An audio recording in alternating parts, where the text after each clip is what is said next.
Hello everyone, welcome to True World.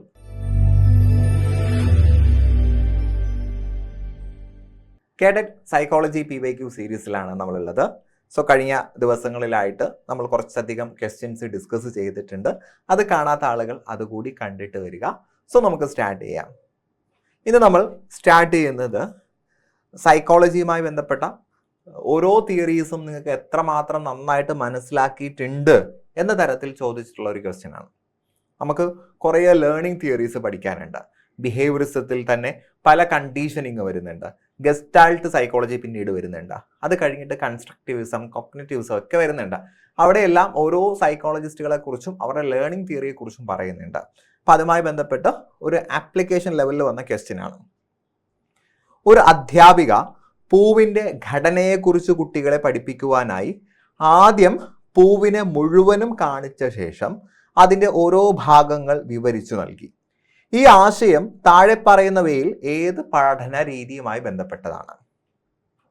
Example തന്നിട്ടിരിക്കുകയാണ്, നിർവചനം തന്നിട്ടില്ല, ഒരു എക്സാമ്പിൾ തന്നു. അപ്പോൾ ഇവിടെ നിങ്ങൾ അടിവരയിടേണ്ട പോയിന്റ്, ആദ്യം പൂവിനെ പഠിപ്പിക്കുന്നതിന് വേണ്ടി അധ്യാപിക ചെയ്തത് മുഴുവനും പഠിപ്പിച്ചു എന്നാണ്, അല്ലെ? മുഴുവനും പഠിപ്പിച്ചു. അതിനുശേഷം മാത്രമാണ് ഓരോ ഭാഗങ്ങളും പഠിപ്പിച്ചത്. അപ്പൊ അംശങ്ങളെക്കാൾ പ്രാധാന്യം സമഗ്രതയ്ക്കാണ് എന്ന് പറയുന്നത് ഗസ്റ്റാൾട്ട് സ്കൂൾ ഓഫ് സൈക്കോളജിയിലല്ലേ? യെസ്, അംശങ്ങളെക്കാൾ പ്രാധാന്യം സമഗ്രതയ്ക്കാണ്. അപ്പൊ ആദ്യം നമ്മളൊരു കാര്യത്തെ മൊത്തത്തിൽ പഠിപ്പിക്കുക, അതിന്റെ ഏതെങ്കിലും ഒരു ഭാഗം മാത്രമായിട്ട് ആദ്യം പഠിപ്പിച്ചാൽ മതിയാകില്ല. ആദ്യം മൊത്തത്തിൽ പഠിപ്പിക്കുക, പിന്നീടാണ് അതിന്റെ ചെറിയൊരു ഭാഗം പഠിപ്പിക്കേണ്ടത്. എന്നാൽ മാത്രമേ അറിവ് പൂർണ്ണമാവുകയുള്ളൂ. ഓക്കെ, അപ്പൊ gestalt school of psychology, gestalt എന്ന് പറയുന്നത് ഒരു ജർമ്മൻ പദമാണ്. ആ പദത്തിന്റെ മീനിങ് എന്താ? സ്ട്രക്ചർ എന്നാണ്, ഘടന എന്നൊക്കെയാണ്, ഫോർമാറ്റ്, ഘടന എന്നൊക്കെയാണ്, പാറ്റേൺ എന്നൊക്കെ നമുക്ക് അതിന് മീനിങ് പറയാൻ പറ്റും. പ്രധാനപ്പെട്ട 3 ഗസ്റ്റാൾട്ട് സൈക്കോളജിസ്റ്റുകളുണ്ട്, അതും ചോദിച്ചിട്ടുണ്ട്. 3 പേരുടെയും പേര് ഓർത്തിരിക്കുക: മാക്സ് വെർത്തിമർ, കൊഹ്ലർ, കോഫ്ക. ഇതിൽ കൊഹ്ലറിൻ്റെതാണ് ഇൻസൈറ്റ് ലേണിംഗ്, ഉൾക്കാഴ്ച പഠനം അല്ലെങ്കിൽ അന്തർദൃഷ്ടി പഠനം. അതുകൂടി ഓർത്തിരിക്കുക. ക്ലിയർ അല്ലേ? ഇനി നമുക്ക് ഓപ്ഷൻസിൽ നോക്കുമ്പോൾ പൗരാണിക അനുബന്ധന സിദ്ധാന്തം, പ്രവർത്തനാനുബന്ധന സിദ്ധാന്തം, നിരീക്ഷണ പഠനം, ഇങ്ങനെ 3 എണ്ണം തന്നിട്ടുണ്ട്. ഇതിൽ ഈ 2 എണ്ണം ബിഹേവിയറിസമാണ്. പൗരാണിക അനുബന്ധന സിദ്ധാന്തം ക്ലാസിക്കൽ കണ്ടീഷനിങ് എന്ന് നമുക്ക് ഇംഗ്ലീഷിൽ പറയാം. അത് പാവ്ലോവിൻ്റെതാണ്, ഇവാൻ പെട്രോവിച്ച് പാവ്ലോവ്. ദെൻ പ്രവർത്തനാനുബന്ധന സിദ്ധാന്തം അഥവാ പ്രോഗ്രാം ലേണിംഗ് എന്നും നമ്മൾ പറയാറുണ്ട്, ഓപ്പറന്റ് കണ്ടീഷനിങ് എന്നും നമ്മൾ പറയാറുണ്ട്. ഓപ്പറന്റ് കണ്ടീഷനിങ് BF സ്കിന്നറിൻ്റെതാണ്, സ്കിന്നർ. ഇനി നിരീക്ഷണ പഠനം അഥവാ ഒബ്സർവേഷൻ ലേണിംഗ്, സോഷ്യൽ ലേണിംഗ്, സാമൂഹിക പഠനം എന്നൊക്കെ അറിയപ്പെടുന്ന നിരീക്ഷണ പഠനം ആൽബർട്ട് ബന്ദൂരയുടേതാണ്. ഓരോന്നും പഠിച്ചു വെക്കുക. ക്ലിയർ? ദെൻ അടുത്തൊരു ക്വസ്റ്റ്യനിലേക്ക് വരാം. ആത്മനിഷ്ഠാരീതി എന്നത് ഏത് മനഃശാസ്ത്ര പഠന സമീപനത്തിന്റെ ഭാഗമാണ്? നമ്മൾ ആദ്യത്തെ ക്ലാസ്സിൽ ഒരു PYQ പറഞ്ഞ സമയത്ത് സ്ട്രക്ചറലിസം പഠിച്ചിട്ടുണ്ടായിരുന്നു. സ്ട്രക്ചറലിസവുമായി ബന്ധപ്പെട്ടാണ് ആത്മനിഷ്ഠാരീതിയെ കുറിച്ച് നമ്മൾ പറഞ്ഞത്, അല്ലെ? അപ്പൊ ആത്മനിഷ്ഠാരീതി സ്ട്രക്ചറലിസം അഥവാ ഘടനാവാദവുമായി ബന്ധപ്പെട്ടതാണ്. എന്താണ് ആത്മനിഷ്ഠാരീതി അഥവാ ഇൻട്രോസ്പെക്ഷൻ? ആത്മനിഷ്ഠാരീതിയുടെ ഇംഗ്ലീഷ് ഇൻട്രോസ്പെക്ഷൻ എന്നാണ്. ഇൻട്രോസ്പെക്ഷന്റെ അർത്ഥം വരുന്നത് ലുക്ക് ഇൻവേർഡ്, ഒരാളുടെ ഉള്ളിലേക്ക് നോക്കുക എന്നാണ്. ആത്മനിഷ്ഠാരീതിയിൽ ചെയ്യുന്നത് ഒരു വ്യക്തി അവന്റെ ഉള്ളിലുള്ള കാര്യങ്ങൾ പുറത്തെടുക്കുന്നു. ഇപ്പോൾ എന്നെയാണ് പരിശോധിക്കാൻ ഉദ്ദേശിക്കുന്നത് എങ്കിൽ എൻ്റെ മനസ്സിൽ എന്തൊക്കെയുണ്ട് എന്ന് ഞാൻ തന്നെ ഓർത്ത് പറയുന്നതാണ് ആത്മനിഷ്ഠാരീതി. അങ്ങനെ ഓർത്ത് പറയുമ്പോഴുള്ള പ്രശ്നം എന്താ? നല്ല കാര്യങ്ങൾ മാത്രമല്ലേ ഞാൻ പുറത്ത് പറയുള്ളൂ, എന്നെക്കുറിച്ചുള്ള മോശമായ കാര്യങ്ങൾ ഒരിക്കലും ഞാൻ പുറത്ത് പറയില്ല എന്നൊരു പ്രശ്നം ഉണ്ട്. ഇനി ആത്മനിഷ്ഠാരീതിയുടെ പ്രയുക്താക്കൾ ആരൊക്കെ എന്ന് ചോദിച്ചാൽ നമുക്ക് പറയാം വില്യം വൂണ്ടും ടിച്ച്നറും ചേർന്നാണ് ആത്മനിഷ്ഠാരീതി ഇവിടെ പോപ്പുലറൈസ് ചെയ്തിട്ടുള്ളത്. ക്ലിയർ അല്ലേ? അപ്പൊ നിരീക്ഷണ പഠനം അല്ലെങ്കിൽ നിരീക്ഷണം എന്നുള്ളതും മനുഷ്യനെ പഠിക്കാനുള്ള ഒരു രീതിയാണ്. എന്നാൽ മനഃശാസ്ത്രത്തിലേക്ക് വരുമ്പോൾ നിരീക്ഷണ പഠനമല്ല ആദ്യം വന്നത് എന്ന ചിന്ത നിങ്ങളുടെ മനസ്സിലുണ്ടാകാൻ പാടില്ല. സ്ട്രക്ചറലിസ്റ്റ് ഉപയോഗിച്ചിട്ടുള്ളത് ആത്മനിഷ്ഠാ രീതിയാണ്, അല്ലെ? ആത്മനിഷ്ഠ രീതിയാണ്. നിരീക്ഷണം അതിനു മുന്നേ ഉണ്ടായിരുന്നു. സൈക്കോളജിയിൽ മാത്രമല്ല പല മേഖലകളിലും നിരീക്ഷണം ഉണ്ടായിരുന്നു. അപ്പൊ ആദ്യത്തെ ഗവേഷണ ഉപാധി എന്നൊക്കെ ചോദിച്ചാൽ നിരീക്ഷണമാണ്. അങ്ങനെയൊക്കെ റെയറൊക്കെ ആയിട്ട് ചോദിക്കാറുള്ളൂ, അപൂർവമായിട്ട് ചോദിക്കാറുള്ളൂ. അത്ര പ്രശ്നമാക്കേണ്ട കാര്യമില്ല. ഓക്കെ, ദെൻ അടുത്ത ചോദ്യം, ഭിന്നശേഷിക്കാരുടെ അവകാശ സംരക്ഷണത്തിന് നിയമം നിലവിൽ വന്ന വർഷം. അപ്പൊ ഭിന്നശേഷിക്കാരുടെ അവകാശ സംരക്ഷണ നിയമം അഥവാ RPWD ആണ്. RPWD ഈ നിയമം നിലവിൽ വന്ന വർഷം. ഈ ഒരു ആക്ട് വന്നു, പിന്നീട് അത് നടപ്പിലാകുകയും ചെയ്യുന്നുണ്ട്. നമ്മൾ പഠിച്ചതാണ്, കഴിഞ്ഞ ക്ലാസ്സിൽ പഠിച്ചതാണ്.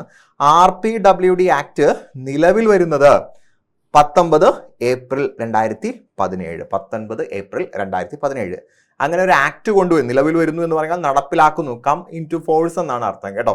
അങ്ങനെ ആ ആക്ട് വന്നത്, അങ്ങനെ ഒരു ആക്ട് ഇൻട്രൊഡ്യൂസ് ചെയ്തത് 2016 RPWD ആക്ട് 2016 എന്നാണ് നമ്മൾ പറയുന്നത്. പക്ഷെ അതിനെ നിലവിൽ കൊണ്ടുവരുന്നത് 2017 ഏപ്രിൽ 19. ഒട്ടനവധി എക്സാമുകൾക്ക് ചോദിച്ചതാണ്, പഠിക്കുക. ക്ലിയർ? ഇതിനടുത്തത് എബ്രഹാം മാസ്ലോയുമായിട്ട് ബന്ധപ്പെട്ട ഒരു ചോദ്യം. എബ്രഹാം മാസ്ലോ നമ്മൾ ആവശ്യകതയുടെ ശ്രേണിയിൽ ഇങ്ങനെ പഠിച്ച് നന്നായി ഓർത്തു വെക്കുന്ന ഒരു ടോപ്പിക് ആയിരിക്കും എബ്രഹാം മാസ്ലോ. അപ്പൊ എബ്രഹാം മാസ്ലോയുടെ അഭിപ്രായത്തിൽ ശക്തി, നേട്ടം, കഴിവ് എന്നിവ ഒരു വ്യക്തിയുടെ ഏത് ആവശ്യത്തിൽ ഉൾപ്പെട്ടിരിക്കുന്നു? അപ്പൊ ചോദ്യം കുറച്ചുകൂടി അവർ ട്വിസ്റ്റഡ് ആയിട്ട് ചോദിച്ചിട്ടിരിക്കുകയാണ്. നമുക്ക് അദ്ദേഹത്തിന്റെ ആവശ്യകതയുടെ ശ്രേണിയിൽ ഒരു 5 എണ്ണം അല്ലെങ്കിൽ 8 എണ്ണം ഒക്കെ നമ്മൾ പഠിച്ചു വെച്ചിട്ടുണ്ടാകും. അല്ല, ആദ്യം അദ്ദേഹം 5 എണ്ണം ഇൻട്രൊഡ്യൂസ് ചെയ്തു, പിന്നീട് ഒരു 3 എണ്ണം കൂടി അതിനകത്ത് ആഡ് ചെയ്തു. 5 എണ്ണം ഉള്ളത് തന്നെ നമ്മൾ പഠിച്ചാൽ മതി. അപ്പൊ അതിനകത്ത് ശാരീരിക ആവശ്യങ്ങൾ ഏറ്റവും താഴെ വരുന്നു, ഏറ്റവും മുകളിൽ ആത്മസാക്ഷാത്കാരം എന്ന് നമ്മൾ പഠിച്ചു വെച്ചിട്ടുണ്ട്. ഇതിൽ എവിടെയാണ് ശക്തി, നേട്ടം, കഴിവ് ഒക്കെ വരുന്നത്? നിങ്ങളൊന്ന് ചിന്തിച്ചു നോക്കൂ. ശക്തി ഉണ്ടെങ്കിലല്ലേ നമ്മളെ മറ്റുള്ളവർ ബഹുമാനിക്കുകയുള്ളൂ, നേട്ടങ്ങൾ ഉണ്ടെങ്കിലേ നമ്മളെ മറ്റുള്ള ആളുകൾ ബഹുമാനിക്കുകയുള്ളൂ, കഴിവുണ്ടെങ്കിലല്ലേ നമ്മെ മറ്റാളുകൾ ബഹുമാനിക്കുകയുള്ളൂ. അപ്പോൾ ഓർക്കുക, ആദര സംബന്ധമായ ആവശ്യങ്ങളിലാണ് ശക്തി, നേട്ടം, കഴിവ്. അല്ല, അധികാരമുള്ള, നമുക്ക് ഒരുപാട് നേട്ടങ്ങൾ കൈവരിക്കാൻ കഴിഞ്ഞാൽ, ഒരുപാട് കഴിവുകൾ ഉണ്ടെങ്കിൽ മാത്രമാണ് സമൂഹം നമ്മെ അംഗീകരിക്കുന്നത്. അപ്പൊ അംഗീകാരം, പ്രശസ്തി, ആദരവ്, ആത്മവിശ്വാസം ഇതെല്ലാം വരുന്നത് ആദര സംബന്ധമായ ആവശ്യത്തിലാണ്. അങ്ങനെ കൂടി ഓർത്തിരിക്കുക. PYQ ആണ്, മോഡൽ ചോദ്യം അല്ല. ഓക്കെ, സോ ഓപ്ഷൻ സി ആണ് ആൻസർ. ഇനി ജൈവിക ആവശ്യങ്ങൾ അഥവാ ബയോളജിക്കൽ നീഡ് എബ്രഹാം മാസ്ലോയുടെ ആവശ്യകതയുടെ ശ്രേണിയിൽ ഏറ്റവും താഴെ വരുന്നതാണ് ജൈവിക ആവശ്യങ്ങൾ. ജൈവിക ആവശ്യങ്ങൾക്ക് മുകളിലാണ് സുരക്ഷാ ആവശ്യങ്ങൾ വരുന്നത്. അതിന് മുകളിലാണ് സ്നേഹിക്കുക, സ്നേഹിക്കപ്പെടാനുള്ള ആവശ്യം. അതിനു മുകളിലാണ് ആദര സംബന്ധമായ ആവശ്യം. ദെൻ ഏറ്റവും ടോപ്പിലാണ് ആത്മസാക്ഷാത്കാരം. ഇതാണ് അതിൻ്റെ ഒരു ഓർഡർ. അതുകൂടി ഒന്ന് ഓർക്കുക. ക്ലിയർ? ദെൻ അടുത്ത ക്വസ്റ്റ്യൻ, പ്രത്യേക പരിഗണന അർഹിക്കുന്ന കുട്ടികൾ അഥവാ CBWSN അല്ലെ, children's with special need. CWB അല്ല, CW കേട്ടോ, CWSN, children's with special need എന്ന വിഭാഗത്തിൽ വൈകല്യമായി കണക്കിലെടുക്കാത്തത്.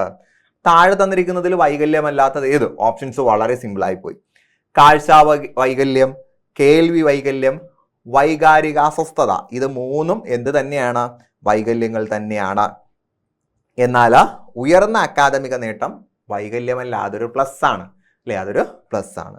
സോ ഓപ്ഷൻ ഡി ആണ് കൂട്ടത്തിൽ ഉൾപ്പെടാത്തത്. ഓപ്ഷൻ ഡി ആണ് നമ്മുടെ ആൻസർ. ദെൻ അടുത്ത ക്വസ്റ്റ്യൻ, ഇങ്ങനെ ചോദ്യങ്ങൾ വന്നാൽ ഇപ്പുറം ഭാഗത്ത് ഇംഗ്ലീഷ് ഉണ്ടാവും. സോ നമുക്ക് നോക്കാം. WAIS എന്തിനുള്ള ഉദാഹരണമാണ്? WAIS നമുക്കറിയാം, ഇതിന്റെ ഫുൾ ഫോം വെഷ്ലർ അഡൽട്ട് ആറാണ്, വെഷ്ലർ അഡൽട്ട് ഇന്റലിജൻസ്. അവിടെ തന്നെ നമുക്ക് കിട്ടി. ബുദ്ധി അളക്കുന്നതിന് വേണ്ടി ലോകത്ത് മുഴുവനും ഉപയോഗിക്കുന്ന ഒരു ടെസ്റ്റാണ് വെഷ്ലർ അഡൽട്ട് ഇന്റലിജൻസ് ടെസ്റ്റ്. ബുദ്ധി പരീക്ഷയ്ക്ക് വേണ്ടിയുള്ള ടെസ്റ്റാണ് WAIS. ഇതുപോലെ തന്നെ WISC ഉണ്ട്, അതും വെഷ്ലറിന്റെ ഇന്റലിജൻസ് സ്കെയിൽ തന്നെയാണ്. എന്നാൽ Wechsler intelligence scale for children, കുട്ടികൾക്ക് വേണ്ടിയുള്ള വെഷ്ലറിന്റെ ഇന്റലിജൻസ് സ്കെയിൽ WISCയും മുതിർന്ന ആളുകൾക്ക് വേണ്ടിയുള്ളത് WAIS. ലോകത്തിൽ പരക്കെ ഉപയോഗിക്കുന്ന 2 സ്കെയിലുകളാണ്, അതുകൊണ്ട് ഓർത്തിരിക്കുക. ക്ലിയർ? സോ ഡിയേഴ്സ്, നമ്മൾ പലതരത്തിലുള്ള ക്വസ്റ്റ്യൻസ് ഇവിടെ ഡിസ്കസ് ചെയ്യുമ്പോൾ ക്വസ്റ്റ്യൻസിന്റെ പ്രാധാന്യം എത്രമാത്രമുണ്ട് എന്ന് നിങ്ങൾക്ക് ബോധ്യപ്പെട്ടിട്ടുണ്ടാകും. അപ്പോൾ നിങ്ങൾക്ക് വളരെ സൗജന്യമായി കേടെറ്റ് ജനറൽ പേപ്പർ ക്വസ്റ്റ്യൻസ് ഒന്ന് അറ്റൻഡ് ചെയ്ത് നോക്കണം. ഒരു മോക്ക് എക്സാം പോലെ വളരെ സിസ്റ്റമാറ്റിക് ആയിട്ട് അറ്റൻഡ് ചെയ്ത് നോക്കണം. അതും പൂർണ്ണമായും സൗജന്യമായിട്ട് എന്ന് നിങ്ങൾ ആഗ്രഹിക്കുന്നുണ്ടെങ്കിൽ നമ്മുടെ ആപ്പ് ഡൗൺലോഡ് ചെയ്യുക. നമ്മുടെ ആപ്പിൽ നമ്മൾ ആ ഒരു മോക്ക് ടെസ്റ്റ് സീരീസ് ഒക്കെ കൊടുത്തിട്ടുണ്ട്. അത് അറ്റൻഡ് ചെയ്ത് നിങ്ങളുടെ എക്സാമിന് വേണ്ടിയുള്ള പ്രിപ്പറേഷൻസ് കൂടുതൽ ശക്തമാക്കുക. ആപ്പ് ഡൗൺലോഡ് ചെയ്യാനുള്ള ലിങ്ക് ഞാൻ താഴെ കമൻറ്റ് ബോക്സിൽ കൊടുത്തിട്ടുണ്ട്, ഡിസ്ക്രിപ്ഷൻ ബോക്സിൽ കൊടുത്തിട്ടുണ്ട്. ക്ലിക്ക് ചെയ്യുക. ഓക്കെ, ദെൻ അടുത്ത ചോദ്യത്തിലേക്ക് വരാം. കാഴ്ച പരിമിതിയുള്ള കുട്ടികളിൽ സർഗാത്മകത വളർത്താനുള്ള ഒരു പ്രധാന തന്ത്രം താഴെ പറയുന്നവയിൽ ഏതാണ്? അപ്പൊ ഇവിടെ ചോദ്യം ശ്രദ്ധിച്ചോ. കാഴ്ച പരിമിതിയുള്ള കുട്ടിക്ക് ഒരു പരിമിതിയുണ്ട്, കാഴ്ചയിലാണ് പരിമിതി. എന്നാൽ അവനിൽ നമ്മൾ സർഗാത്മകത അഥവാ ക്രിയേറ്റിവിറ്റി ഒരു പ്രത്യേക കാര്യത്തിൽ അല്ലെങ്കിൽ ഒരു ആശയത്തിൽ പുതുതായി എന്തെങ്കിലും ചെയ്യാൻ അല്ലെങ്കിൽ പുതിയ രീതിയിൽ അവതരിപ്പിക്കാനുള്ള കഴിവിനെയാണ് നമ്മൾ എന്ത് പറയുക? സർഗാത്മകത. പുതിയ ആശയത്തെയോ പുതിയ രീതിയിൽ ഒരു ആശയത്തെയോ അവതരിപ്പിക്കാനുള്ള കഴിവാണ് സർഗാത്മകത. അപ്പൊ അതിന് പറ്റുന്ന മാർഗം നമുക്ക് നോക്കാം. വർക്ക്ഷീറ്റുകളെ മാത്രം ആശ്രയിക്കുക പറ്റില്ല. പ്രായോഗിക പര്യവേക്ഷണം നിരുത്സാഹപ്പെടുത്തുക അതും പറ്റില്ല. അത് പര്യവേക്ഷണം എന്ന് പറഞ്ഞാൽ ഒരു കാര്യം കണ്ടെത്തുക, എക്സ്പ്ലോറേഷൻ, എക്സ്പെഡിഷൻ എന്നൊക്കെ നമ്മൾ പറയും, അതും നെഗറ്റീവാണ്. പ്രവർത്തനങ്ങൾ ശ്രവണ വ്യായാമങ്ങളിൽ മാത്രം പരിമിതപ്പെടുത്തുക. കുട്ടികളെ കാഴ്ചാ പരിമിതി ഉണ്ട് എന്ന് കരുതി എല്ലാം കേട്ട് പഠിക്കുക എന്ന് മാത്രം സ്ട്രെസ് ചെയ്താൽ അവന് ആ ഒരു മേഖലയിൽ മാത്രമേ കഴിവുണ്ടാവുള്ളൂ, അതും പറ്റില്ല. കളിമണ്ണ് പോലുള്ള സ്പർശിക്കുന്ന കലാവസ്തുക്കൾ ഉപയോഗിക്കുക. അപ്പൊ ഇവിടെ ക്രിയേറ്റിവിറ്റി വന്നിട്ടില്ല ഓപ്ഷൻ സിയിൽ. ഓപ്ഷൻ ഡിയിൽ എന്ത് വന്നിട്ടുണ്ട്? കലാവസ്തുക്കൾ ഉപയോഗിക്കുക എന്ന് പറയുമ്പോൾ അവിടെ ഒരു ക്രിയേറ്റിവിറ്റി വരുന്നുണ്ട്. സോ ഓപ്ഷൻ ഡി, കളിമണ്ണ് പോലുള്ള സ്പർശിക്കുന്ന കലാവസ്തുക്കൾ ഉപയോഗിക്കുക എന്നുള്ളതാണ് ആൻസർ. ക്ലിയർ? ദെൻ അടുത്ത ക്വസ്റ്റ്യൻ. താഴെ പറയുന്നവയിൽ ഏതാണ് പഠന വൈകല്യത്തിന്റെ ഒരു സാധാരണ ലക്ഷ്യമല്ലാത്തത്? അപ്പോൾ പഠന വൈകല്യം, പ്രധാനപ്പെട്ട പഠന വൈകല്യം നമുക്കറിയാം. ലേഖന വൈകല്യം, ഡിസ്ഗ്രാഫിയ, വായന വൈകല്യം, ഡിസ്ലെക്സിയ, അതുപോലെ ഗണിത വൈകല്യം, ഡിസ്കാൽക്കുലിയ, ഇതൊക്കെ നമുക്കറിയാം. അപ്പൊ നമുക്ക് നോക്കാം. വായിക്കുന്നതിലും എഴുതുന്നതിലുമുള്ള ബുദ്ധിമുട്ട് പഠന വൈകല്യം ആണ്. വായിക്കുന്നതിലും എഴുതുന്നതിലും ഉള്ള ബുദ്ധിമുട്ട്. വായിക്കുന്നതിലെ ബുദ്ധിമുട്ടിനെ ഡിസ്ലെക്സിയ എന്നും എഴുതുന്നതിലെ ബുദ്ധിമുട്ടിനെ ഡിസ്ഗ്രാഫിയ എന്നും നമ്മൾ പറയും. ഓക്കെ, ഇനി ഗണിത ആശയങ്ങൾ മനസ്സിലാക്കുന്നതിനുള്ള ബുദ്ധിമുട്ട് അതും പഠന വൈകല്യമാണ്. അതിനെ നമ്മൾ ഡിസ്കാൽക്കുലിയ എന്ന് പറയും. ദെൻ നടക്കാൻ കഴിയാത്തതിന്റെ ബുദ്ധിമുട്ടിനെയും നമുക്ക് പഠന വൈകല്യമായിട്ട് തന്നെ കണക്കാക്കാം. അതിനെ നമ്മൾ ഡിസ്പ്രാക്സിയ എന്ന് പറയും. അപ്പൊ 4 എണ്ണവും ജസ്റ്റ് ഒന്ന് ഓർത്തിരിക്കണം. വായിക്കാനുള്ള ബുദ്ധിമുട്ട് ഡിസ്ലെക്സിയ, എഴുതാനുള്ള ബുദ്ധിമുട്ട് ഡിസ്ഗ്രാഫിയ, പിന്നെ നമ്മൾ പറഞ്ഞത് നടക്കാനുള്ള ബുദ്ധിമുട്ട് ഡിസ്പ്രാക്സിയ, പിന്നെ പറഞ്ഞു ഗണിത വൈകല്യം ഡിസ്കാൽക്കുലിയ. ദെൻ നിർദ്ദേശങ്ങൾ പാലിക്കുന്നതിലുള്ള ബുദ്ധിമുട്ട് നമുക്കതൊരു പഠന വൈകല്യമായിട്ടൊന്നും കാണാൻ കഴിയില്ല. നിർദ്ദേശങ്ങൾ പാലിക്കുന്നതിനുള്ള ബുദ്ധിമുട്ട് നമ്മൾ പഠന വൈകല്യമായിട്ടല്ല, അത് മറ്റ് പല കാരണങ്ങൾ അതിന്റെ പിന്നിൽ ഉണ്ടാകാം.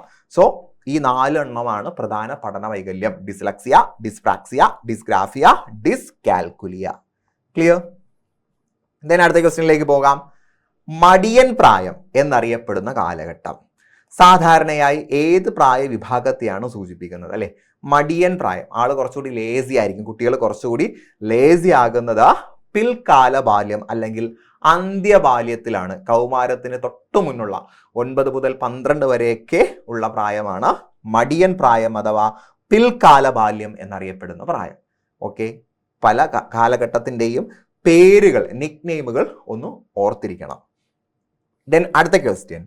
പാവ്ലോവിന്റെ പൗരാണിക അനുബന്ധന സിദ്ധാന്തത്തിൽ അനുബന്ധനത്തിന് ശേഷം മണിയൊച്ച എന്തായി പരിണമിക്കുന്നു? അപ്പൊ പാവ്ലോവിന്റെ തിയറി കൃത്യമായിട്ട് നമ്മൾ പഠിച്ചിരിക്കണം. പാവ്ലോവിന്റെ തിയറിയിൽ അദ്ദേഹം യൂസ് ചെയ്യുന്നത് എന്താ? അദ്ദേഹം ഒരു ബെല്ലടിക്കുന്നു. ബെല്ലടിച്ചതിന് ശേഷം ഭക്ഷണം കൊടുക്കുന്നു. അപ്പോൾ ആര് വരുന്നു?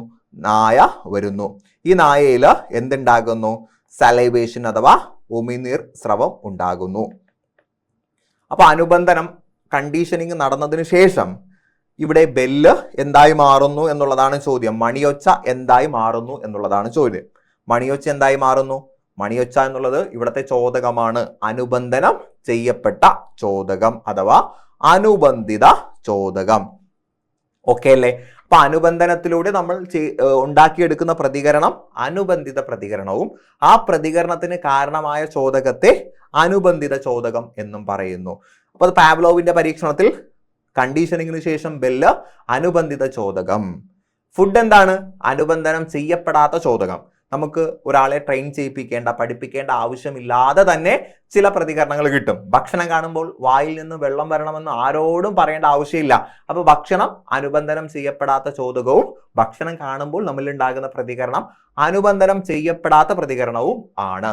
എന്നാൽ സ്വാഭാവികമായി ഉണ്ടാകാത്ത ഒരു പ്രതികരണം പരീക്ഷണത്തിലൂടെ അല്ലെങ്കിൽ പരിശീലനത്തിലൂടെ നേടിയെടുക്കുമ്പോൾ അത് അനുബന്ധനം ചെയ്യപ്പെട്ടതായി മാറുന്നു. ആ ചോദകത്തെ അനുബന്ധനം ചെയ്യപ്പെട്ട ചോദകമെന്നും പ്രതികരണത്തെ അനുബന്ധനം ചെയ്യപ്പെട്ട പ്രതികരണം എന്നും പറയുന്നു. ക്ലിയർ? സോ ഡിയേഴ്സ്, നമ്മളിവിടെ 10 ക്വസ്റ്റ്യൻസ് ഡിസ്കസ് ചെയ്ത് വളരെ ഡീറ്റെയിൽ ആയിട്ട് നിങ്ങൾക്ക് ചോദ്യ പേപ്പർ കണ്ടാൽ ഇതെല്ലാം മനസ്സിൽ വരുന്ന രീതിയിലാണ് നമ്മൾ ഡിസ്കസ് ചെയ്തിട്ടുള്ളത്.